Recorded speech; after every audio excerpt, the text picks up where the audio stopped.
Mexicans are murderers and rapists. Black kids are super predators. Gun owners are monsters and witches. Jews are rats. Dehumanization is nothing new. It's been around forever, and it's come from all sides. And yet it remains the single greatest threat to America's social fabric. Now, I know some of you may be thinking, why is Noah the right messenger for this? And I've heard it all over the last few weeks. Noah, you're white. Noah, you're a man. Noah, you're straight. Just go back to the golf course. But that's actually exactly why I'm here. Because I believe that beginning to de-escalate the risk from dehumanization starts with a little bit of personal responsibility. So I'd like to share an idea with you today, and it's an idea that some of you might disagree with. But I hope you know it comes from a place of wanting to preserve this incredible 250-year-old experiment with democracy that is the United States of America. It goes like this: perhaps that in beginning to repair our social fabric from the bottom up, perhaps instead of leaning into all of the things that make us different, all of the things that draw us apart, and instead of trying to take back all of the negative stereotypes that exist about each and every one of our identity groups, just maybe it's time to re-embrace that old idea of the great American melting pot. Not to destroy identity, but to build a shared identity that is greater than the sum of its parts. And I believe that the way to do that is to engage with people on their values and ideas on their merits. Now, why do I think this is an idea worth spreading? Why is this a problem that urgently needs addressing? I actually don't think you have to look too far to see it. In our last election, we had one candidate demonize an entire country. We had another candidate call half of the voters of this country deplorable. Tragedies like 9/11 brought an incredible generation of Americans who gave up established careers to stand shoulder to shoulder in fighting for our freedom and our flag. Today, tragedies seem to produce arguments about who or what we should ban from this country. But it's not just politics. The private sector plays a role in this too. Think about the different ways that you're asked to define yourself more narrowly. On Facebook, you have to summarize your activities and interests on a page. On LinkedIn, all of your work and accomplishments on a profile. One picture, a one-line biography to help people decide if they want to date you. The media is complicit in this too.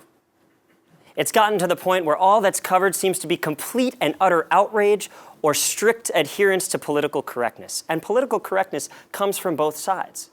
The right is just as politically correct about things like standing for the national anthem as the left is about things like abortion or immigration. The result is the creation of almost a pseudo-religion around certain ideas or groups so that we can't even have serious conversations about the social issues that matter most to this country. We know how this ends. We've seen it time and time again. Create the other, ostracize it, vilify it, and destroy it. It's happening in Myanmar today. It happened in Rwanda in the 1990s, and yes, it happened in Europe in the 40s. We cannot stand to see America's social fabric unravel. Now, I'm not talking about just top-down institution building. I'm talking about the things that we can each do to stitch it back together from the bottom up. And that comes back to this idea of engaging people on their values and ideas on their merits. So what has that meant for me? Well, it's meant that I've tried to immerse myself in ideas and places that I wouldn't usually go. Adding places on the left like the Huffington Post, BuzzFeed, places on the right, like Breitbart, Drudge Report, even as far right as the Daily Stormer. From these experiences and from conversations with people in this room and those far beyond, I believe that there is a way to stitch this fabric back together. So let's start by talking about what it means to engage people on their values. Some of you may know of a senator from Ohio by the name of Rob Portman. Senator Portman is a Republican. He was historically quite conservative and notoriously against gay marriage. He was being vetted as Mitt Romney's potential running mate in 2012. Around that time, Senator Portman's son came out to him as gay. Now, like any good senator, he waited for a politically astute moment, but eventually he came out and spoke very powerfully on this issue. He changed his position and said, I am doing so not as a politician, not as a conservative, but as a dad who loves his son a lot and wants him to have the same opportunities that his sister might have. The values of equality of opportunity, the values of a dad who loves his son a lot, a parent who loves their son a lot, should resonate with all of us. If I'm to criticize credibly, I have to acknowledge appropriately when I see the values that I care for being embodied by our leaders. Which brings me to the second part of this solution. What does it mean to engage ideas on their merits? And to that, I'm going to offer you all 3 challenges today.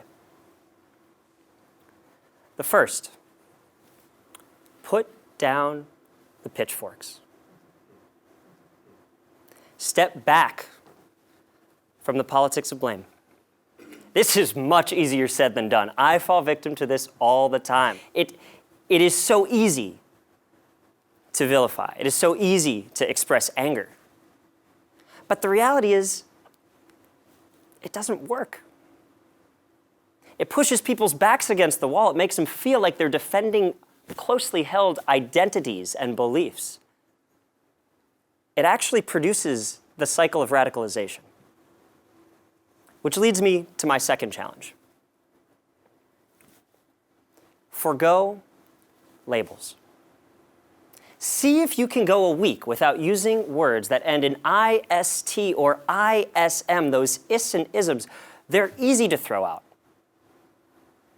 How many times have you heard the conversation, that's racist? No, I'm not racist. Or that's sexist. No, I'm not sexist. It's not that racist or sexist ideas need to go without being called out. But naming is far less powerful than explaining. It produces that same dynamic of radicalization. Which brings me to my third and final challenge. Don't be afraid of ideas. If I can accept when I'm in a classroom or I'm at work that I am learning when I am challenged, when I am pushed beyond my comfort zone, why do I not feel the same way about my political ideology? What does this look like? Well, I'm hoping you all might model that with me today. Some of the ideas that I've shared came from things I've read deep on the far left from the radical Saul Alinsky, or all the way here on the right from provocateurs like Milo Yiannopoulos. If I had told you all that when you walked into the room, some of you might have walked out. But the idea is that the people are far less important than the ideas. So, if you agreed with what I had to say or you liked it, great. Let's talk about it. If you hated it or you're angry at me right now, great. Let's talk about it. But either way, we got to talk about it. Because I believe that the single most important thing that this generation can do is keep this great, multicultural, democratic experiment going. Thank you.